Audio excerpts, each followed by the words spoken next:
मैंने इस गांव के बारे में पूछा, मुझे बताया गया गांव का नाम है मुस्तफाबाद। मैंने कहा कितनी मुस्लिम आबादी रहती है यहाँ पे? कहा एक भी नहीं, लेकिन नाम मुस्तफाबाद हो गया। हमने कहा भाई अब ये नाम बदलना चाहिए, मुस्तफाबाद ने कबीर धाम इसका नाम रख दो। ಉತ್ತರ ಪ್ರದೇಶದ ಮುಖ್ಯಮಂತ್ರಿ ಯೋಗಿ ಆದಿತ್ಯನಾಥ್ ಅವರು ಮತ್ತೊಂದು ನಗರದ ಹೆಸರು ಬದಲಾವಣೆಗೆ ಮುಂದಾಗಿದ್ದು, ಲಖೀಂಪುರ ಖೇರಿ ಜಿಲ್ಲೆಯ ಮುಸ್ತಫಾಬಾದ್ ಗ್ರಾಮವನ್ನ ಕಬೀರ್ ಧಾಮ್ ಅಂತ ಮರುನಾಮಕರಣ ಮಾಡುವುದಕ್ಕೆ ತಮ್ಮ ಸರ್ಕಾರ ಪ್ರಸ್ತಾವನೆ ಮಂಡಿಸುತ್ತೆ ಅಂತ ಹೇಳಿಕೊಂಡಿದ್ದಾರೆ. ಈ ಬದಲಾವಣೆ ಸಂತ ಕಬೀರ್ ಅವರೊಂದಿಗೆ ಸಂಬಂಧ ಹೊಂದಿರೋ ಪ್ರದೇಶದ ಐತಿಹಾಸಿಕ ಮತ್ತು ಸಾಂಸ್ಕೃತಿಕ ಗುರುತನ್ನ ಪುನಃಸ್ಥಾಪಿಸುತ್ತೆ ಅಂತಾನೂ ಹೇಳಿದ್ದಾರೆ. ಸ್ಮೃತಿ ಮಹೋತ್ಸವದ ಮೇಳ 2025ರಲ್ಲಿ ಸಭೆಯನ್ನ ಉದ್ದೇಶಿಸಿ ಮಾತನಾಡಿದ ಯೋಗಿ ಆದಿತ್ಯನಾಥ್ ಅವರು, ಹಿಂದಿನ ಸರ್ಕಾರಗಳು ಕಬ್ರಿಸ್ತಾನ್ ಗಡಿಗೋಡೆಗಳನ್ನ ನಿರ್ಮಿಸುವುದಕ್ಕೆ ವ್ಯಯವಾಗ್ತಾ ಇದ್ದ ಹಣವನ್ನ ನಮ್ಮ ಸರ್ಕಾರ ಧಾರ್ಮಿಕ ಮತ್ತು ಸಾಂಸ್ಕೃತಿಕ ಮಹತ್ವವನ್ನು ಹೊಂದಿರುವ ತಾಣಗಳನ್ನ ಪುನರುಜ್ಜೀವನಗೊಳಿಸುವುದಕ್ಕೆ ಖರ್ಚು ಮಾಡ್ತಿದೆ ಅಂತಾನು ಹೇಳಿದ್ರು. ಇದೇ ವೇಳೆ ವಿರೋಧ ಪಕ್ಷದ ವಿರುದ್ಧ ವಾಗ್ದಾಳಿ ನಡೆಸಿರೋ ಅವರು ಜಾತ್ಯತೀತತೆ ಹೆಸರಲ್ಲಿ ಸ್ಥಳದ ಗುರುತನ್ನ ಬದಲಾಯಿಸುವುದು ಬೂಟಾಟಿಕೆ ಅಂತ ಹೇಳಿದ್ರು. ಹಾಗೆ ಇದರ ನೆಪದಲ್ಲಿ ಅಂದ್ರೆ ಜಾತ್ಯತೀತತೆ ನೆಪದಲ್ಲಿ ಪರಂಪರೆಯನ್ನ ಅಳಿಸಿ ಹಾಕೋ ಯುಗ ಕೊನೆಯಾಗಿದೆ ಅಂತ ಹೇಳಿದ್ರು. ಮುಸ್ಲಿಂ ಜನಸಂಖ್ಯೆ ಇಲ್ಲದಿದ್ರೂ ಈ ಗ್ರಾಮಕ್ಕೆ ಮುಸ್ತಫಾಬಾದ್ ಅಂತ ಹೆಸರಿಟ್ಟಿರೋದು ಆಶ್ಚರ್ಯ ಮೂಡಿಸಿತು. ಹೀಗಾಗಿ ಗ್ರಾಮದಲ್ಲಿ ಎಷ್ಟು ಜನ ಮುಸ್ಲಿಮರಿದ್ದಾರೆ ಅಂತ ಕೇಳಿದಾಗ ಯಾವೊಬ್ಬ ಮುಸ್ಲಿಂ ಧರ್ಮದ ವ್ಯಕ್ತಿಯೂ ಇಲ್ಲ ಅನ್ನೋ ಮಾಹಿತಿ ಸಿಕ್ತು. ಆ ನಂತರ ಗ್ರಾಮದ ಹೆಸರನ್ನ ಬದಲಾಯಿಸುವುದಕ್ಕೆ ನಿರ್ಧರಿಸಿದೆ. ಹಾಗೆ ಗ್ರಾಮದ ಹೆಸರನ್ನ ಬದಲಿಸೋ ಪ್ರಕ್ರಿಯೆ ಕೂಡ ಶುರುವಾಗಿದೆ ಅಂತ ಹೇಳಿದ್ರು. ಮುಸ್ಲಿಮರೇ ಇಲ್ಲದ ಗ್ರಾಮಕ್ಕೆ ಮುಸ್ಲಿಂ ಹೆಸರಿಗಿಂತ ಅಲ್ಲಿನ ಸಂಸ್ಕೃತಿ, ಐತಿಹಾಸಿಕ ಪರಂಪರೆಗೆ ಅನುಗುಣವಾಗಿರಬೇಕು ಅಂತಾನೂ ಹೇಳಿದ್ದಾರೆ. ಒಟ್ನಲ್ಲಿ ಉತ್ತರ ಪ್ರದೇಶದ ಮುಖ್ಯಮಂತ್ರಿ ತಮ್ಮ ಖಡಕ್ ನಿರ್ಧಾರ, ಪಾರದರ್ಶಕ ಆಡಳಿತದಿಂದಾನೇ ಹೆಸರುವಾಸಿ.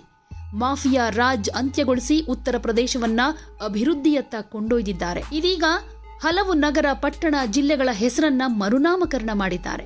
ಇದು ಪರ ವಿರೋಧಕ್ಕೂ ಕೂಡ ಕಾರಣ ಆಗಿದೆ. आप सोचो ना, मैं जब यहां पर आया तो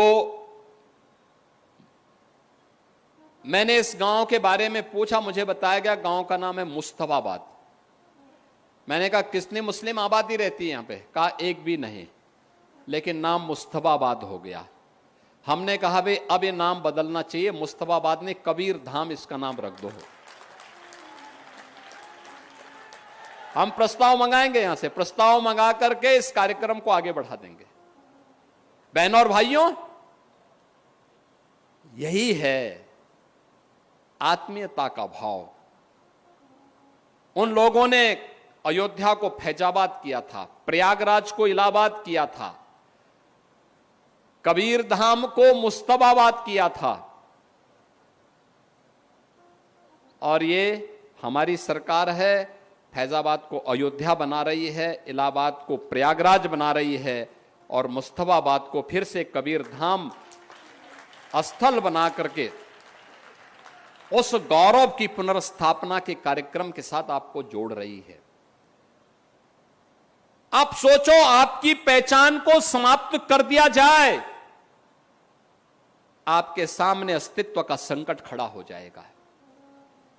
ये जो पहचान थी, यह भी अस्तित्व के से जूझते हुए समाज के लिए उसी प्रकार के षड्यंत्र का हिस्सा था।